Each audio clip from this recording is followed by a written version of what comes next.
إن الحمد لله والصلاة والسلام على رسول الله أما بعد أعوذ بالله من الشيطان الرجيم بسم الله الرحمن الرحيم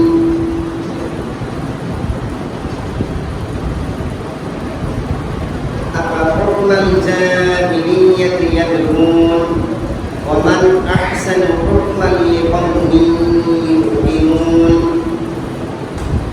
قال رسول الله صلى الله عليه وسلم الجنة تحت في جنان السيور প্রশংসা আল্লাহ সুবহানাহু ওয়া তাআলার জন্য যিনি আমাদের মালিক আলহামদুলিল্লাহ। দুর্গোৎসব প্রসিদ্ধ সংগ্রামী এবং চিন্তাকারী আমার প্রিয় নবী, বিশ্ব মানবতার মুক্তির দিশারি, বিশ্ব মানবতার একমাত্র বন্ধু, আখিরাতের পরম কান্ডারি জনাবি মুহাম্মদ রাসূলুল্লাহ সাল্লাল্লাহু আলাইহি ওয়াসাল্লামের উপর সাল্লাল্লাহু আলা মুহাম্মদ সাল্লাল্লাহু আলাইহি ওয়াসাল্লাম।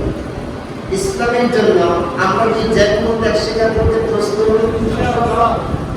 আমরা যদি একদিন না খেয়ে থাকি অথবা সারাদিনের দিন রোদ্রে থাকি, থাকতে প্রস্তুত? আবহাওয়া যেহেতু শীতল, ফ্যানটা যদি বন্ধ করে দেওয়া হয় কষ্ট হবে? ফ্যানটা যদি বন্ধ করে দেওয়া হয় কষ্ট হবে বাজার? না, ফ্যানের আওয়াজে মানে আমি কিনতে পারবো অল্প একটু সময়ের জন্য, এই জন্য তো একটু কষ্টের ব্যাপারটা নিয়ে নিলাম।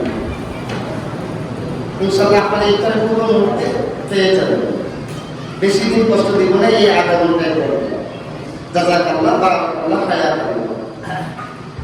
প্রিয় উপস্থিতি, আর একটু সামনে এসে বসুন, জায়গা ইনশাআল্লাহ ভরে যাবে, তখন যেন আর বলতে না আর সামনে আসুন। এই যে ভাইরা ভাই একটু সামনে এসে পরিবেশটা সুন্দর, মাশাআল্লাহ মাশাআল্লাহ।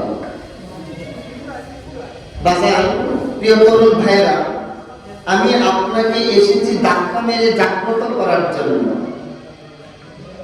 ঘুমন্ত মানুষটাকে বিশাল আওয়াজ দিয়ে যেভাবে জাগ্রত করে, প্যারালাইজ করা মানুষকে যেমন ধাক্কা মেরে সজাগ করে, আমি এসেছি ধাক্কা মারার জন্য, আপনাকে সজাগ করার জন্য। আমি আপনাকে কোনো ফজিলতের আলোচনা শোনাবার জন্য আসিনি। ফজিলতের আলোচনা শোনাবার জন্য পৃথিবীতে বহু সাহিত্য এবং তথ্যবিদ এবং গবেষক এবং আলোচক বরাদ্দ আছে। আমি ব্যতিক্রম কিছু বলার জন্য এসেছি। খরগোশের কানের মতো দুটো কান খাড়া করে কথাগুলি শুনতে হবে এবং বাস্তব জীবনে রূপ দেওয়ার জন্য শতভাগ চেষ্টা করতে হবে। আল্লাহ আমাদেরকে তাওফীক দান করুন, বলি আমিন। প্রিয় উপস্থিতি, আমি আপনাদের সামনে পবিত্র কুরআনুল কারীমের 5 নম্বর সূরা সূরা মাইদার 50 নম্বর আয়াত তিলাওয়াত করেছি। আল্লাহ রাব্বুল আলামিন বলেন, আফা হুকমাল জাহিলিয়াতি ইয়াবগুন ওয়া মান আহসানু হুকমান লিকাওমিন ইউকিনুন। তোমরা কি জাহিলিয়াতের আইনের দিকে দৌড়াচ্ছ? তোমরা কি জাহিলিয়াতের বিধিবিধান তালাশ করছো? অথচ দৃঢ় মুমিনদের জন্য আল্লাহর আইনের চাইতে বড় কোনো আইন হতে পারে না। তাহলে বোঝা গেল আল্লাহর বান্দা এবং বান্দীরা জাহিলিয়াতের আইনের দিকে দৌড়াবে। তা না হলে কেন আল্লাহ প্রশ্ন করলেন, আফা হুকমাল জাহিলিয়াতি ইয়াবগুন? তোমরা কি জাহিলিয়াতের বিধিবিধান তালাশ করছো? ওয়া মান আহসানু হুকমান লিকাওমিন ইউকিনুন। অথচ দৃঢ় প্রত্যয়ী শক্তিশালী বলিষ্ঠ স্ট্রং বিলিভার প্রত্যয়ী মুমিনদের জন্য আল্লাহর আইনের চেয়ে অন্য কোনো আইন শ্রেষ্ঠ হতে পারে না। জাহিলিয়াতের আইন কি? জাহিলিয়াত হচ্ছে যেটা কোরআন সাপোর্ট করে না, হাদিস সাপোর্ট করে না, এইটাই জাহিলিয়াত। ইসলামের এগেইনস্টে যেটা, এইটাই জাহিলিয়াত। বিকল্প কোনো কথা আর থাকতে পারে না। জাহিলিয়াতের বিধিবিধান হচ্ছে মানুষের বানানো বিধিবিধান, মানব রচিত যে তন্ত্র এবং মন্ত্র, মানুষেরা যে বিধান পার্লামেন্টে তৈরি করে, মানুষেরা যে বিধান সিনেটে তৈরি করে, মানুষেরা যে বিধান কংগ্রেসে তৈরি করে, মানুষের চলার জন্য যে রুলস, যে রুট ম্যাপ তৈরি করে, দ্যাটস কল্ড জাহিলিয়া। এইটাকেই বলে জাহিলিয়া। প্রিয় উপস্থিতি, আপনারা মনে করবেন জাহিলিয়াতের কথা কোনো এক সময় শুনেছিলাম। আমরা এখন জাহিলিয়াতের সময়ে নেই। আমরা এখন আল্ট্রা মডার্ন এজ, আমরা অত্যাধুনিক যুগে বসবাস করি।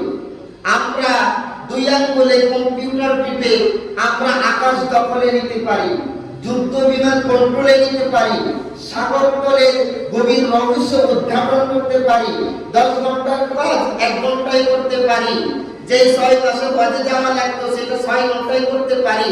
বাহ, আমরা কতই না আধুনিক, কতই না সভ্য।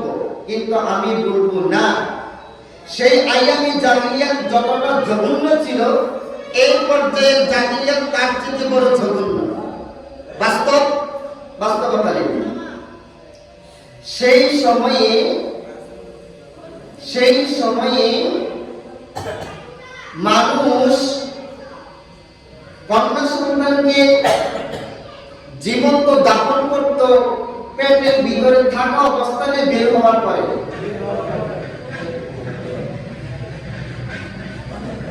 আজকে সন্তান মেরে ফেলে বের হওয়ার পরে না বের হওয়ার আগে। সেই সময়ে সন্তান হওয়ার পরে মারলে পেটের কোনো ক্ষতি হতো না, দ্বিতীয়বার সন্তান গ্রহণের জন্য জায়গাটা ভালো থাকতো। কিন্তু আজকের এই সময়ে পরকীয়ার মাধ্যমে যখন একটা দুর্ঘটনা ঘটায়, একটা সন্তানকে নাশ করার জন্য যে ট্যাবলেট বা ঔষধ সেবন করে, এটা করতে গিয়ে পরবর্তীতে সন্তান ধারণের যে জায়গাটা, ওই জায়গা পরিধ্বংস করে ফেলে। তার মানে পরবর্তীতে যে সে মা হবে, এই বাবা যে বাবা হবে, এই সম্ভাবনাটুকু হারিয়ে ফেলে। সেই সময় মারলে একটা মারতো, এখন মারলে একটার কারণে আরো 5টার ক্ষতি হয়। ওই জাহিলিয়াত বেশি জঘন্য না এই জাহিলিয়াত বেশি জঘন্য? কাকা বুঝার কথা? আজকের সময়ে জাহিলিয়াতটা বেশি জঘন্য না ওইটা জঘন্য? এটা একটা। সেই সময়ে বাবা এবং ছেলে এক জায়গায় বসে মদ পান করত। বাবা পান করে দিলে ছেলে পান করতো, ছেলে পান করে দিলে বাবা পান করতো। আজকের সময়ে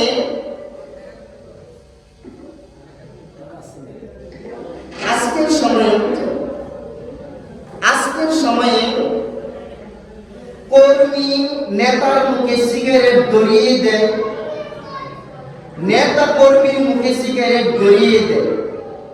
নেতার যে একটা আদর্শ কর্মীর জীবনে প্রভাব ফেলবে, এটা আর থাকে না। কর্মী যে নেতার কাছ থেকে কিছু শিক্ষা নেবে, সেটাও দেখা যাচ্ছে না। তাহলে নেতার মধ্যে নাই কোনো আদর্শ, কর্মীর মধ্যে নাই কোনো আদর্শ। তো সেই সময় মদ পান করত কিছু একটা অংশ জুড়ে।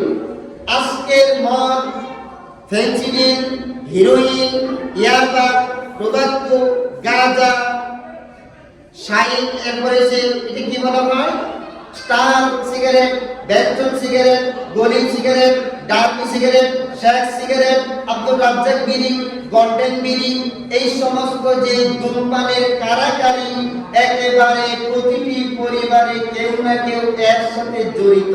কথা কি ঠিক নয়? প্রত্যেকটা জায়গায় জড়িত। তাহলে এই জাহিলিয়াত বেশি জঘন্য না ওই জাহিলিয়াত বেশি জঘন্য? এই জাহিলিয়াত। আরো বাস্তবতা নেন, বাংলাদেশের মানুষ কয় কোটি? 18 কোটি থেকে ধূমপান করে আনুমানিক কয় কোটি? একটা বলেন আনুমানিক। 6-7 কোটি। আচ্ছা, 2 কোটি। যেটা কেউ ক্যান্সেল করতে পারবে না। 2 কোটি।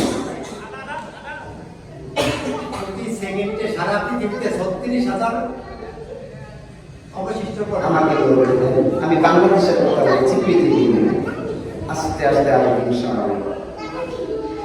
2 কোটি মানুষ যদি বাংলাদেশের মাটিতে ধূমপানের সাথে জড়িত থাকে, এই ছোট বাচ্চারা আওয়াজ দিচ্ছে, তারপরে একটা বেলসনের বা স্টার সিগারেটের মূল্য কত? 8-10 টাকা।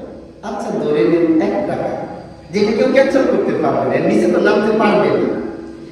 একটা স্টার সিগারেট যদি 1 টাকা হয়, তাহলে 2 কোটি মানুষের যদি নাস্তার পরে সিগারেটটা টানে, কয় কোটি টাকা যাচ্ছে?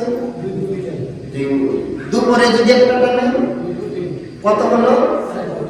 রাত্রে ডিনার করার পরে যদি টানে 6 কোটি। তাহলে একদিনে টাকা আসতেছে কয় কোটি? এটা কি হাইয়েস্ট অ্যাকাউন্ট নাকি লোয়েস্ট অ্যাকাউন্ট? এটা হচ্ছে সর্বনিম্ন হিসাব। একদিনে যদি 6 কোটি টাকা হয়, তার নির্বাহী 30 দিনে কত?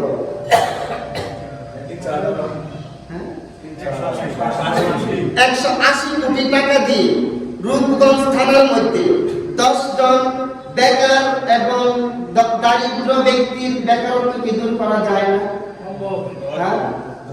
রূপগঞ্জ থানায় যদি 10টা মানুষকে আমরা বেকার মুক্ত করব, 180 কোটি টাকা দিয়ে 10 জন মানুষের কর্মসংস্থান কি করা যায় না? ভাই করা যায় না? তাহলে 1 মাসের টাকা দিয়ে যদি একটা কর্মসংস্থান, দ্বিতীয় মাসের টাকা দিয়ে যদি একটা হসপিটাল করা হয়, তৃতীয় মাসের টাকা দিয়ে যদি একটা কলেজ করা হয়, চতুর্থ মাসের টাকা দিয়ে যদি একটা ভার্সিটি করা হয়, তাহলে রূপগঞ্জ থানায় আমরা কলেজ পাচ্ছি, ভার্সিটি পাচ্ছি, হাসপাতাল পাচ্ছি, বেকারত্ব দূরকরণের কর্মসংস্থানের সুবর্ণ জায়গা পাচ্ছি না? কথা বল, পাচ্ছি না? আজ পর্যন্ত ঢাকা ইউনিভার্সিটি থেকে যারা লেখাপড়া করেছে, রাজশাহী বিশ্ববিদ্যালয় থেকে যারা লেখাপড়া করেছে, চট্টগ্রাম থেকে, জগন্নাথ থেকে, জাহাঙ্গীরনগর থেকে, বাংলাদেশের ডুয়েট থেকে, রুয়েট থেকে, চুয়েট থেকে, বুয়েট থেকে যারা বিশ্ববিদ্যালয় থেকে বড় ধরনের ডিগ্রি এনেছে, লন্ডন থেকে পড়েছে, আমেরিকা থেকে পড়েছে, ক্যালিফোর্নিয়া থেকে পড়েছে, জাপান থেকে পড়েছে, যারা ডিগ্রি নিয়ে এসেছে, এরশাদ ক্ষমতায় ছিল, খালেদা ক্ষমতায় ছিল, হাসিনা ক্ষমতায় ছিল, জিয়া ক্ষমতায় ছিল, শেখ মুজিব ক্ষমতায় ছিল, দেশে মিডিয়ার আছে, সেনাবাহিনী আছে, নৌবাহিনী আছে, বিমান বাহিনী আছে, সাংবাদিক আছে, ম্যাজিস্ট্রেট আছে, হাইকোর্টের বিচারক আছে, ম্যাজিস্ট্রেট কোর্টের বিচারক আছে, সুপ্রিম কোর্টের বিচারক আছে।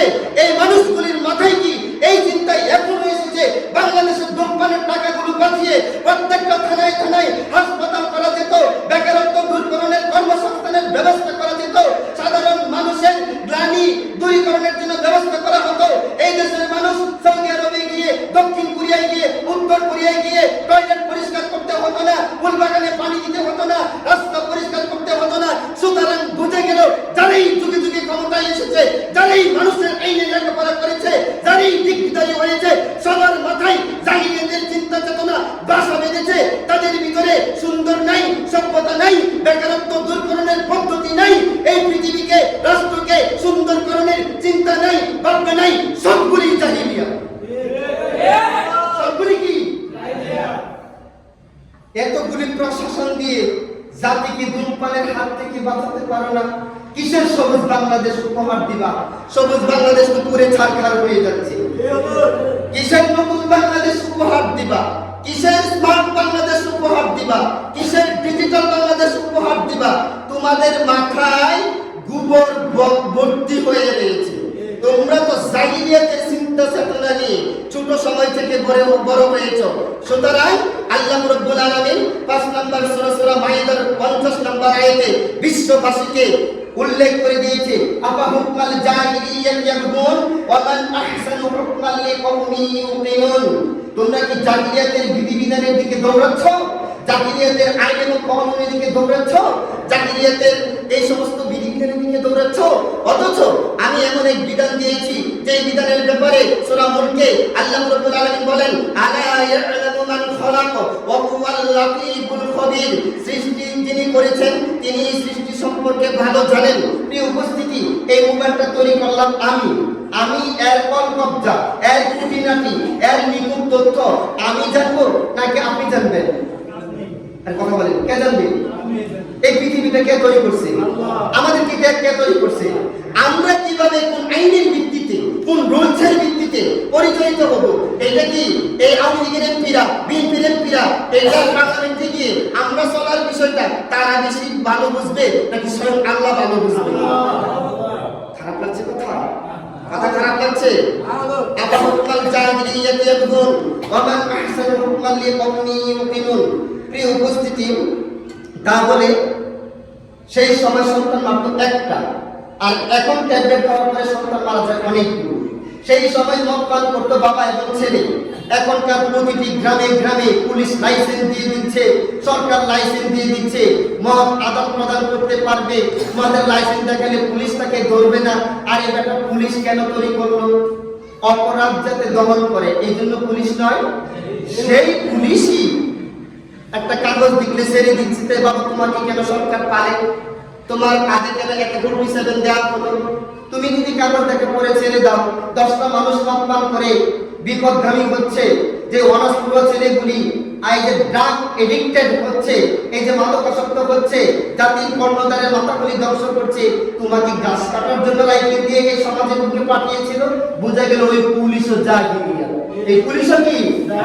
যে এমপি লাইসেন্স দিচ্ছে ওই এমপি জাহিল, যে সরকার এই অনুমোদন দিচ্ছে ওই সরকার জাহিল, যে দল এই সরকার গঠন করেছে ওই দল জাহিল, যে দলের পিছনে মিছিল করে, মিটিং করে, মিছিল করে, মিটিং করে, উঠান বৈঠক করে, ব্যানার করে, পোস্টার করে, যত রকম করে সব জাহিলিয়া। আল্লাহ রাব্বুল আলামিন বলে দিয়েছে, আবা হুকমাল জাহিলিয়াতি ইয়াবগুন ওয়া মান আহসানু হুকমান লিকাওমিন ইউকিনুন। হে পৃথিবীর মানুষ, আমার বিধান দেওয়ার পরে জাহিলিয়াতের বিধানের দিকে কেন দৌড়াচ্ছিস তোরা? জবাবের দিন দিতে হবে। আমি আপনাকে ধাক্কা মেরে সজাগ করার জন্য এসেছি। আমি সালাতের ফজিলতের বর্ণনা দিতে আসিনি, আমি পর্দার কথা বলতে আসিনি, আমি তারাবির ফজিলতের কথা বলতে আসিনি, আমি ইতিকাফের ফজিলতের কথা বলতে আসিনি, ঈদের দিনের করণীয় সম্পর্কে আমি বলতে আসিনি।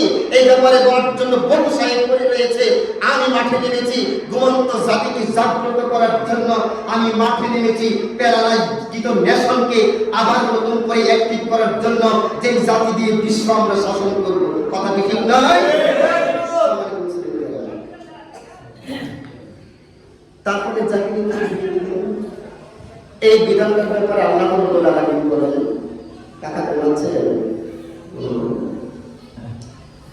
17 নম্বর সূরা বনী ইসরাঈলের 81 নম্বর আয়াতে আল্লাহ রাব্বুল আলামিন বলেন, ওয়াকুল জাআল হক ওয়া যাহাকাল বাতিল ইন্নাল বাতিলা কানা যাহুকা।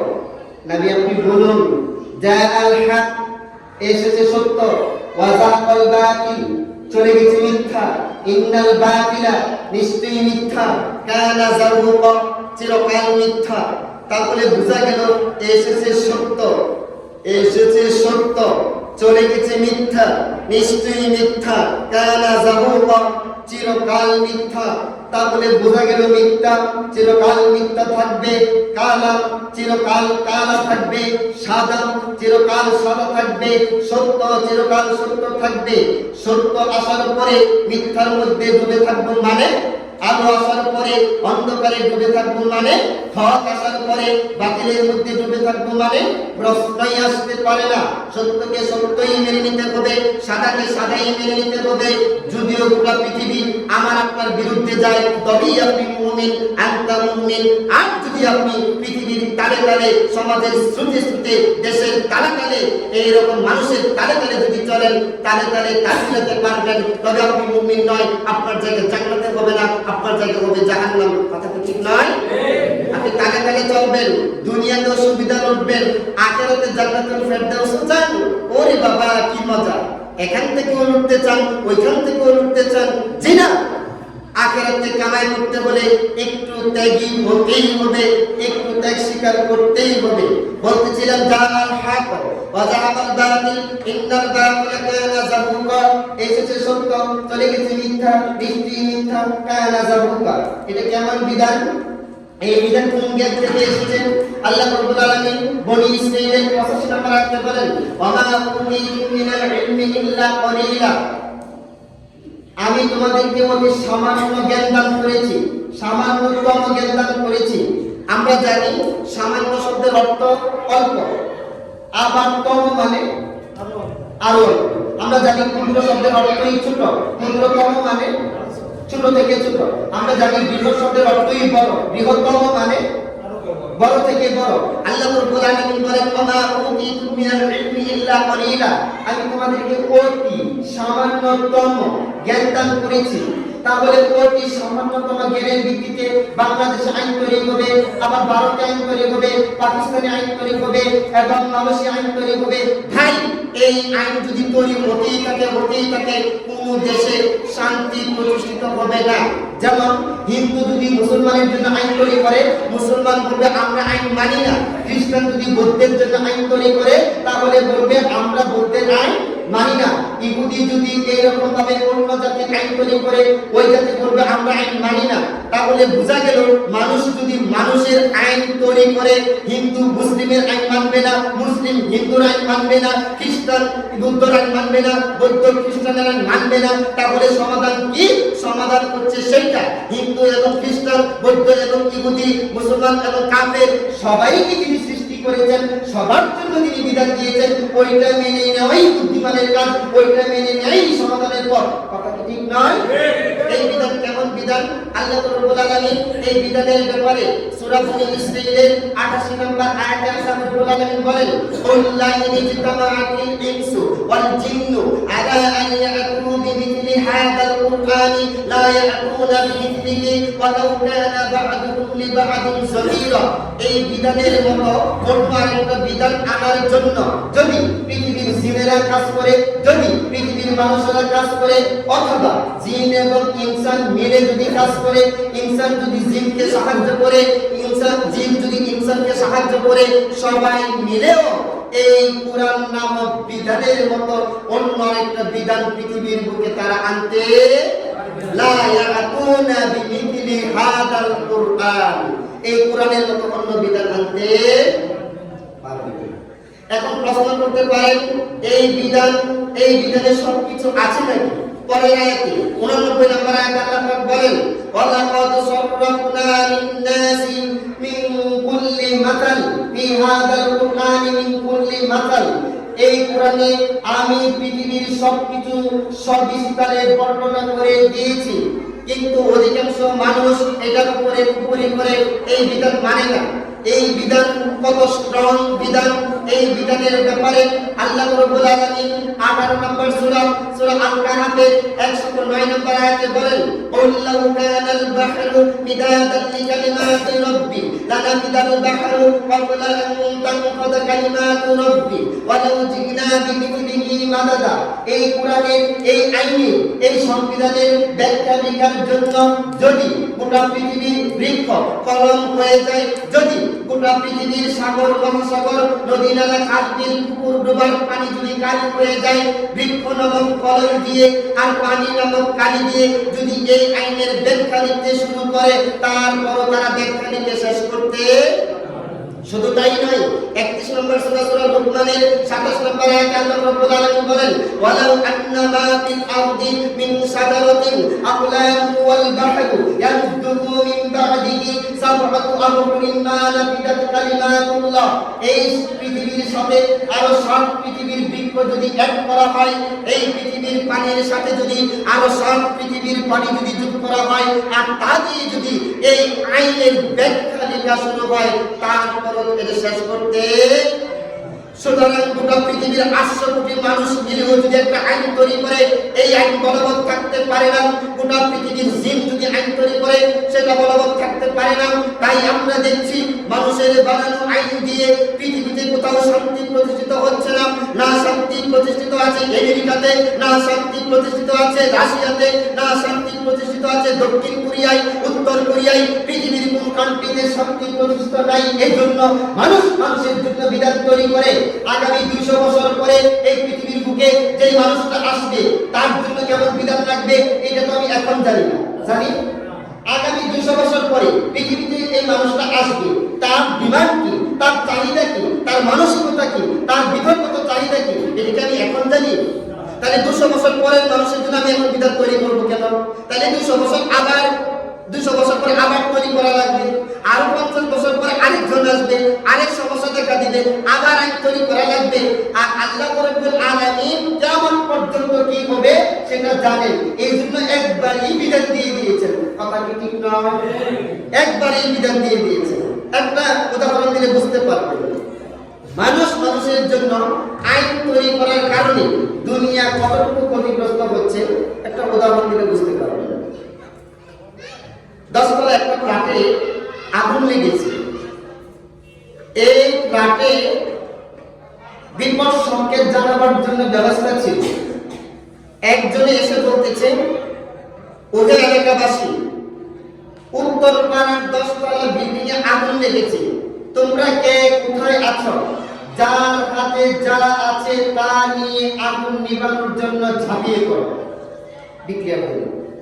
এই ঘোষণা শোনার সাথে সাথে পাশেই একজন পাট ক্ষেত করেছে। পাটের আটি রুদ্রে শুকাচ্ছে। বুঝেন? খোলা বুঝেন কাকা? খোলা ছিলেন তো? পাটের আটি তো 10টা এইরকম ভাবে খোলা শুকাচ্ছে, তার কানে আসছে, বিল্ডিং এ আগুন লাগছে, আগুন নিভাতে হবে। এই বেচারা কি করলো? 5 আটি খোলা নিয়ে টানলো। এর পাশে একটা সমিল ছিল, কাঠ বাঁধতেছে। সে কি করছে? ডান বাম চিন্তা না করে 2 বস্তা কাঠের গুলো নিয়ে ডালছে। এর পাশে ছিল একটা তেল বিক্রেতা।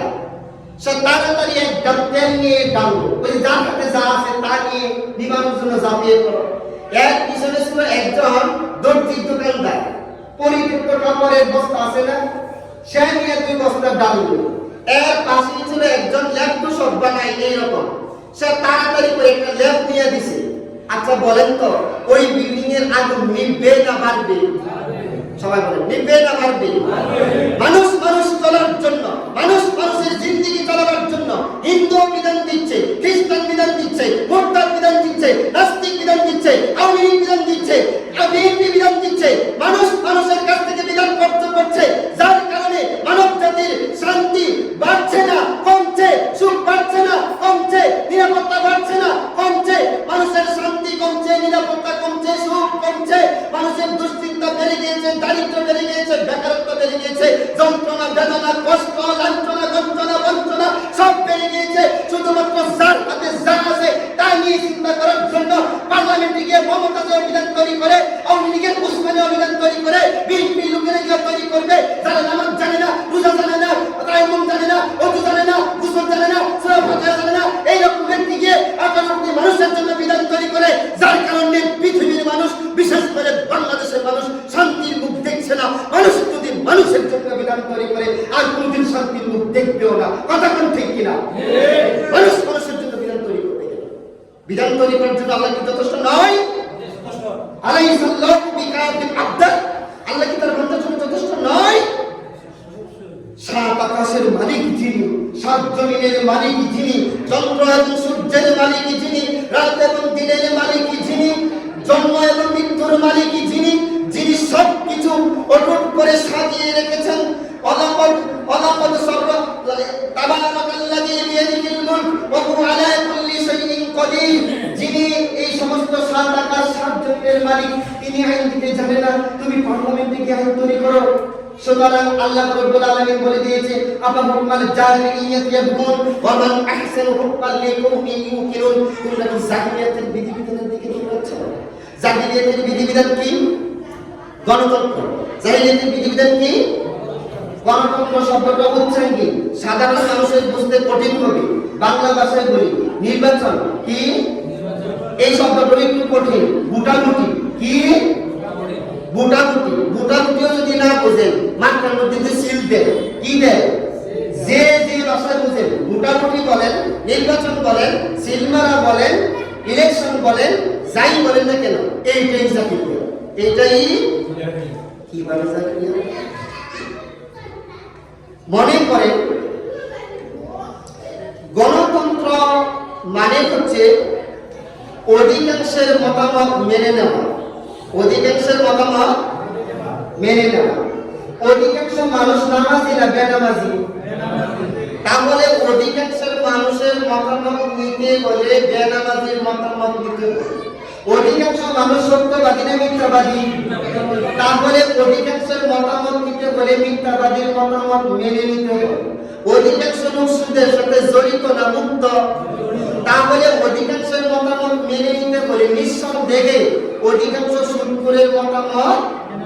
তাহলে গণতন্ত্র মানেই হলো বেনামাজির মতামত মেনে নেওয়া, গণতন্ত্র মানেই হলো অধিকাংশ মিথ্যাবাদীর কথা মেনে নেওয়া, গণতন্ত্র মানেই হলো অধিকাংশ সুদখোরের মতামত। আপনি নামাজ